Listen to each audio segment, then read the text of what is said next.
What's going on? This is your man John Fortune, your host of the Frustrated Fan Sports Show, and it's almost like Ron Rivera goes into a coaches meeting and says, "Hey, what way should we lose the game this week? This week we lost by penalties and stuff like that, and this is why we stink as a team."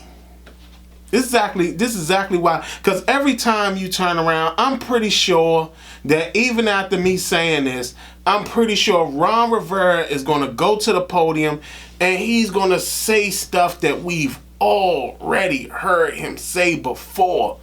We got to look at the film to make sure that to see what's on the film, because it could have been somebody else's fault, or it's something. It's another reason why this didn't happen, and I'm over it, man.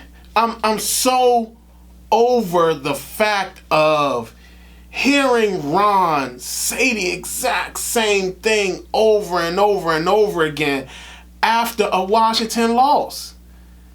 The team is losing. And I don't know what's going on, because, I know what's going on. I know what's going on. This team is not listening to these coaches because they feel these coaches don't know what they're doing.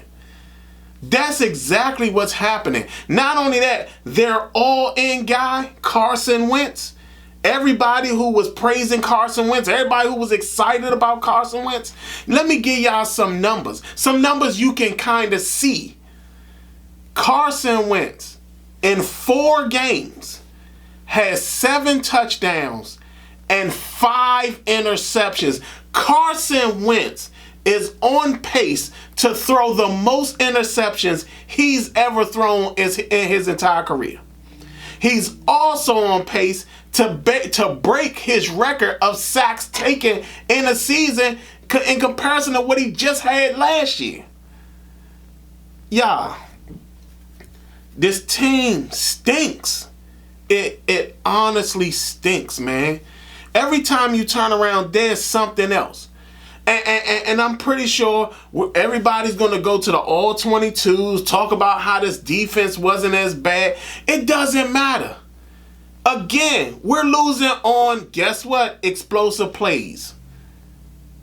And then when we're doing something right, we find a way to do something else that takes away what we're doing right. We were running the ball. We were doing well running the ball. But then we take a penalty after penalty after penalty. I mean, we saw Samuel Cosmi jump off the sides the whole time. Trey Turner started the game with a penalty. Then they had to bench him and bring in Sadiq Charles, who haven't really been playing with the starters for the whole time. I mean, what?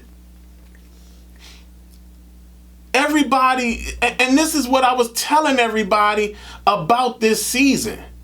The team had an opportunity to see a low-level schedule, a very weak schedule at that, and they're getting beat. They're getting beat, and they're getting beat easily.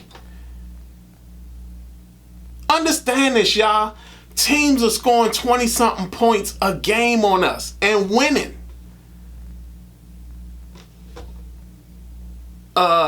Detroit 22, Philadelphia 24, and now the Cowboys 25. I mean, come on, y'all. Like, what is happening with this team that no matter what goes on, they just can't find a way to win? And it irks me to no end, because everybody acts, and it bothers me so much, because when I tell y'all it's coaching, y'all need to understand that it is coaching. But then there's also times where sometimes, guess what? As a coach, you have to sit somebody down. William Jackson is not the cornerback you want him to be. He's not going to be the cornerback you want him to be. I mean, he got penalized just as much as the offensive line did. He got penalized just as much as the offensive line did. And now we're all sitting here acting like we don't know what this looks like. We're all sitting here talking about, well, you know, guess what? It's October. We still lost another game. We're now 1-3 in the division, while everybody else in the division is 3-1 or 4-0. Philly is undefeated, the only undefeated team still in the league. Dallas is 3-1. The Giants are 3-1. Daniel Jones is like the slowest dual threat quarterback you could ever imagine, yet and still he was able to score touchdowns. We took on $28 million in salary to get 7 touchdowns and 5 interceptions and all the sacks in the world. Carson is already on pace to break his single sack record. He's on pace to break his single interception record. Yeah, I mean, come on.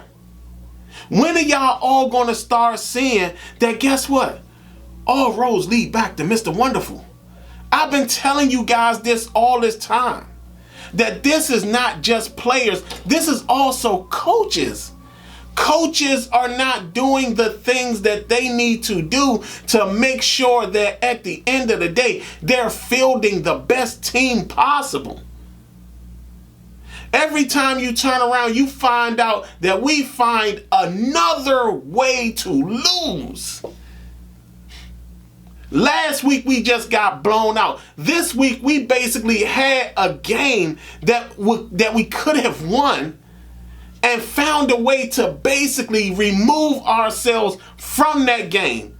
Dallas, and understand this, Michael Parsons and DeMarcus Lawrence didn't even have really big roles in this game.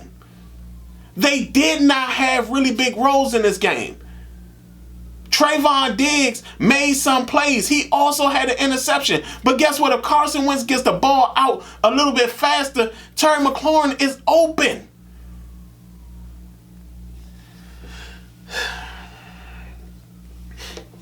I don't understand what else needs to be done to make this better. And I mean, because every time you turn around, we find a way to lose a game that's right in our lap.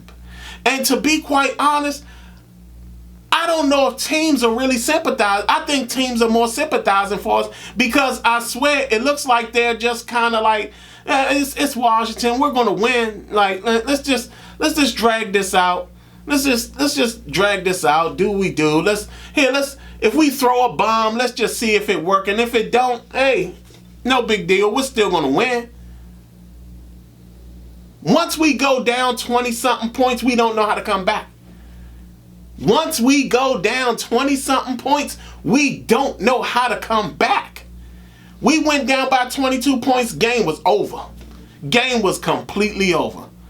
Washington, Dallas sat up there and scored another field goal. Pretty much didn't do much of nothing towards the end of the game. It ain't matter.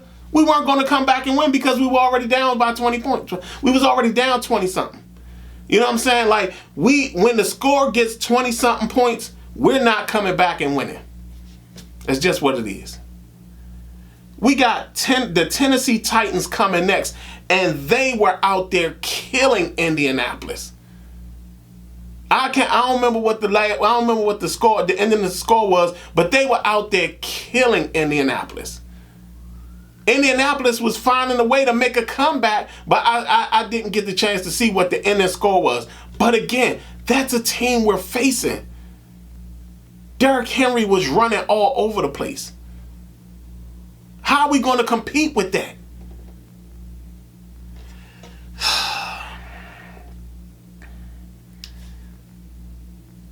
Also, another thing, and I have to say this because I heard somebody say something that, because I've been talking about nepotism and stuff like that, and the person said that, fans don't care about nepotism. Let me say this.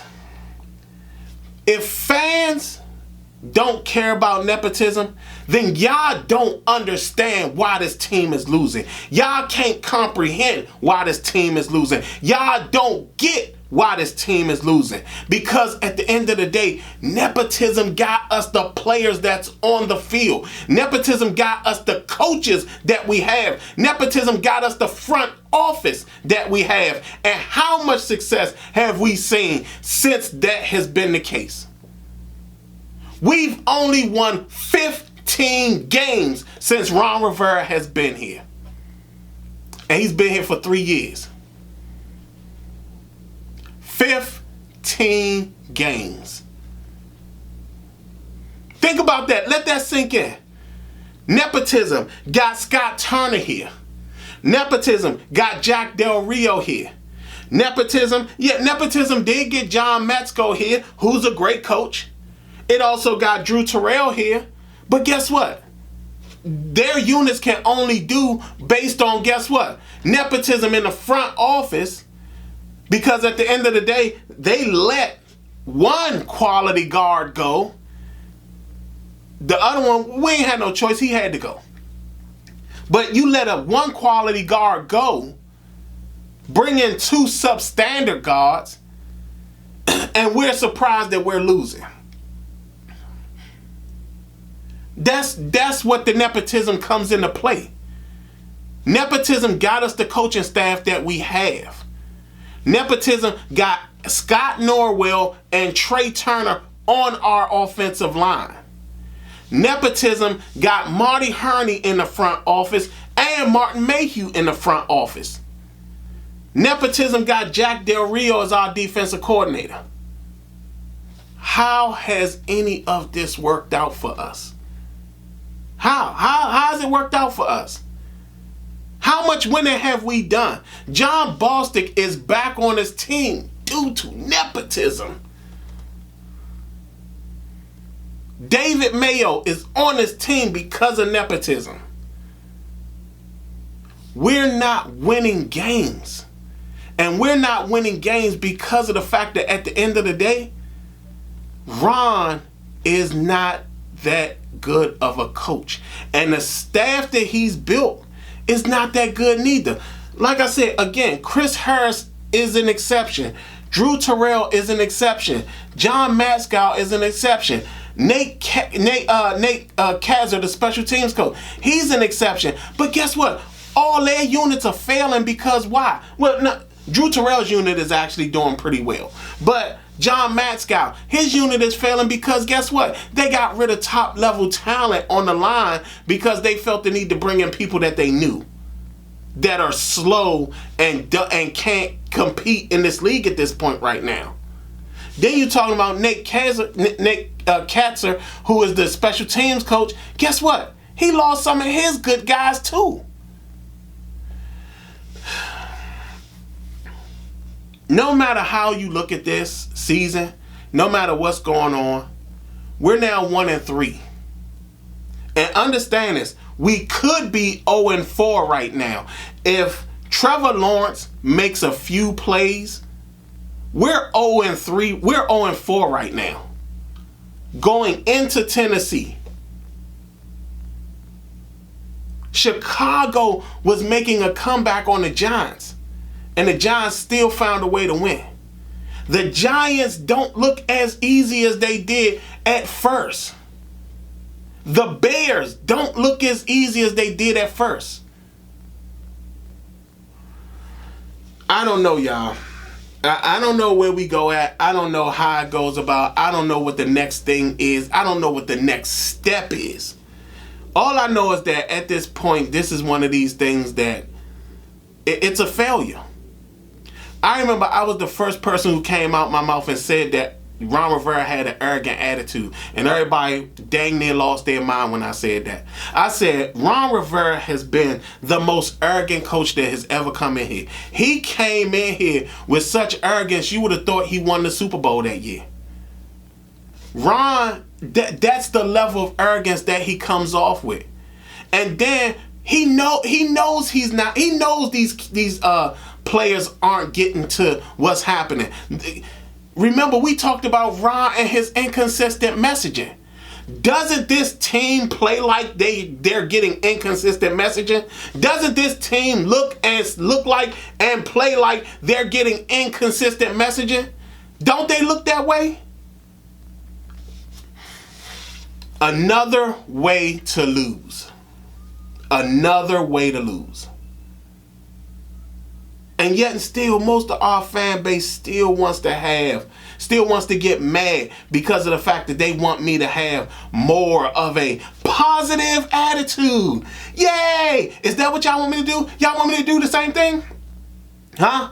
Y'all want me to sit up there and cheer the losing? Yay! We lost! Yay! There's an opportunity for us to get the number 1 overall pick.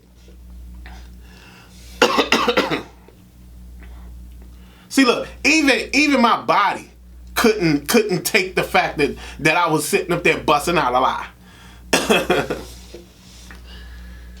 I don't know what to do, y'all. Y'all tell me what y'all think. Leave a comment, like, subscribe. Y'all tell me what y'all think, because at the end of the day, I don't even understand how this team is going to go further in winning a game. We got the Tennessee Titans up next. We don't stop running games. This is a running game that is absolutely undeniably better than what we will be seeing this year. Even better than the Eagles running game.